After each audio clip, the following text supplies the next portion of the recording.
Hello and welcome back to Fast Station TV, and today we have a quick look at the long anticipated, much leaked Panasonic GH6, and here it is. Look at it in all its tiny might.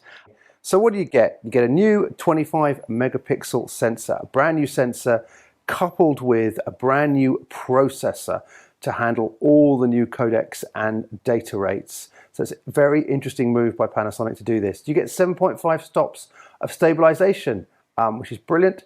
You get a handheld high resolution mode where you can do multi-pick. You get 4K 60, you get 4K 120. We can go up to 300 frames per second slow-mo. We've got ProRes, we've got anamorphic support. It's obviously very lightweight, though it is slightly bigger than an S5, it has to be said. It's almost like a mini S1H in that respect. New screen, tally lights front and back, and then new dynamic range boost, which is a bit like Canon's DGO, we think. It gives you more range in the highlights, though the caveat is that your minimum ISOs do increase. There's better heat management with that new fan, and we have a CF card Type B and an SD, and you can of course power it via USB-C. Timecode via the usual port, and some audio options that I'll talk about later, and the Wi-Fi that we'd come to expect in a camera like this. Holding it and touching it and actually being able to see it in real life tells me a few things instantly. First of all, it's incredibly well built. It's built as well as their S1H series. It's a proper body. It's not smaller, I have to say, than the S5. Okay, and that does make me want to touch on one thing, which is if you insist or need a larger sensor size than Micro Four Thirds, stop watching now, because that's not what this camera is about. This camera celebrates Micro Four Thirds and all of the advantages that that sensor brings in terms of smaller lenses and the ability to adapt to other lenses, whether that's speed boosting your EF class, whether that's putting anamorphic on there, maybe a Sura or a Vazen, you can do that, or even adapting to any of the glass that I know you have at home sitting on a shelf. This camera will do it. And Micro Four Thirds obviously gives you more depth of field, which is something that we actually want in the world of video quite often. It is lovely to see the world out of focus, but it is also lovely to see the world with a little bit of depth of field so we can see what's going on. I will now touch on possibly, I'm going to say the only negative, the world might say, it does not have phase AF. Is that a deal breaker? Well, if it is for you, then it is. I would say move along. But if it's not, understand that the AF has improved. It's quite lens specific, and you will need to upgrade the firmware, which is being provided, to make all your lenses work. But the AF is certainly good enough to face track and to hold a head on a gimbal and to shoot an event and to do something like that. Is it the same standard perhaps as Sony and Canon? I don't think so, but is it good enough for its use case? Absolutely. And then we have to focus on what this camera gives you that perhaps those cameras don't give you. And what do I mean? Well, let's start with codecs. We've got ProRes internal, ProRes normal and ProRes HQ.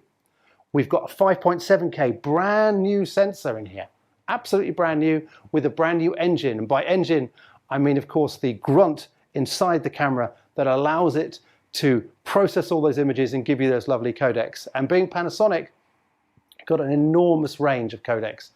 Full log, no skimping here, proper log. The same battery, I'm pleased to say, as the S5. There you go, you can see it there, it's exactly the same. Let's slot that back in there.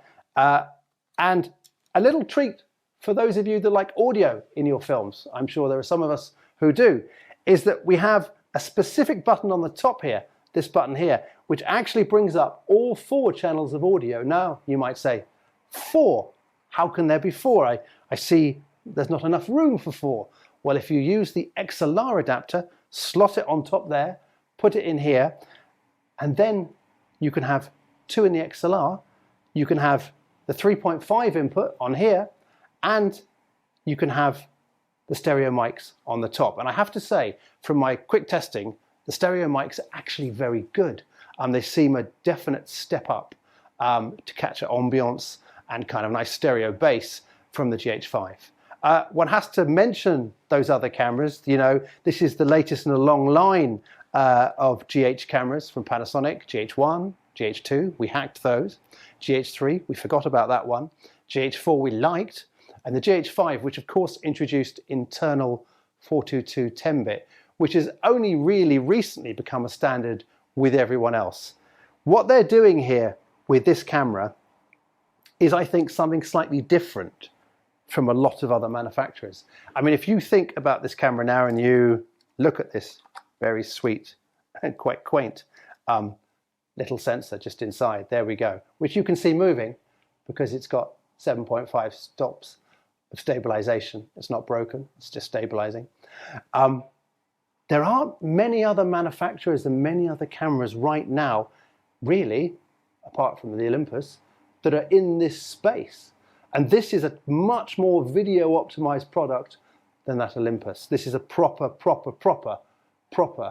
video optimized product. So in that sense, it's playing a different game. It's not playing the I've got a big sensor game. It's saying, no, I'm not going to apologize.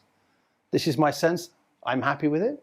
I can fit all sorts of lenses on it. I can do all sorts of things. I can have proper audio. I can have time code through here. I can have all the usual wonderful color profiles from Panasonic. You know, whether it's flat, whether it's Cine D, Cine V, whether it's natural, which most of us use most of the time. The saturation turned up 1 and the sharpening turned down. It's got slow-mo. It's got everything you actually need to make films. Now, it hasn't got a giant sensor, but that is a deliberate choice. I think they will say to you, if you want a bigger sensor, buy an S5. This is about celebrating everything that makes Micro Four Thirds great for video and doing it in a package that leverages that brand new engine inside it to make it really work. It's really impressive. It's built well. It's got a go button on the top and a go button here, okay? So you can have it here, or God forbid, you could do some selfie stuff with it if you really must. But you've got two start buttons. You've obviously got all the usual Panasonic controls, white balance, ISO, over and under on the top. And again, I can't emphasize, it's got a deeper grip. So you can see it there, it's got a much deeper grip. So your hand is properly supported. And because you come out like the S1H with that larger fan area here, so that it literally comes out a little bit. This is a proper camera. There's a solidity there that's nice. And don't forget, unlike other people, they have given you, well, certainly in this camera, a full-size HDMI just there, as you can see. Now, other questions. Will it do ProRes RAW? It will do ProRes RAW, I'm pretty damn certain, externally, imminently, if not very soon. I'm pretty sure the announcement will come. And it will probably do B-RAW as well, I'm pretty sure that way. There is another very secret thing, and it's not secret because they're going to announce it, which excites me, is it has the ability to record internally and externally, but also perhaps, would you like an SSD? I would. So potentially, we're going to have SSD recording, and we can put our T5 Samsung on top here, and we can use it perhaps as you might use a Blackmagic in the same way, and have that drive that you can instantly edit from. I like the fact I'm going to have the choice. And Panasonic have thought about this camera.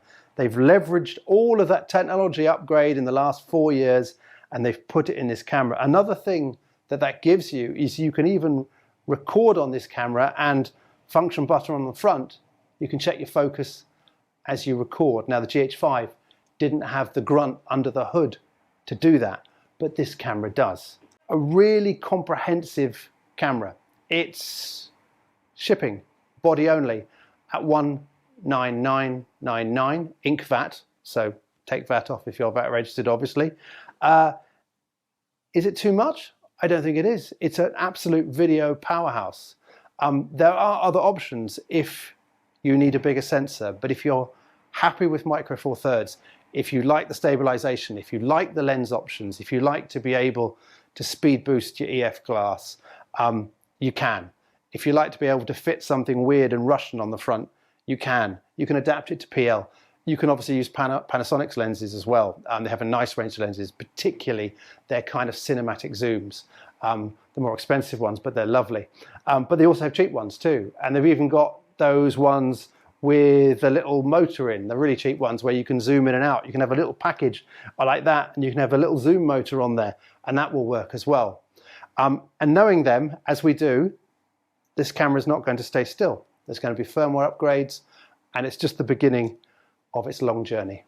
So there we have the Panasonic GH6, a powerhouse of a camera, a small but mighty box of video engineering for you.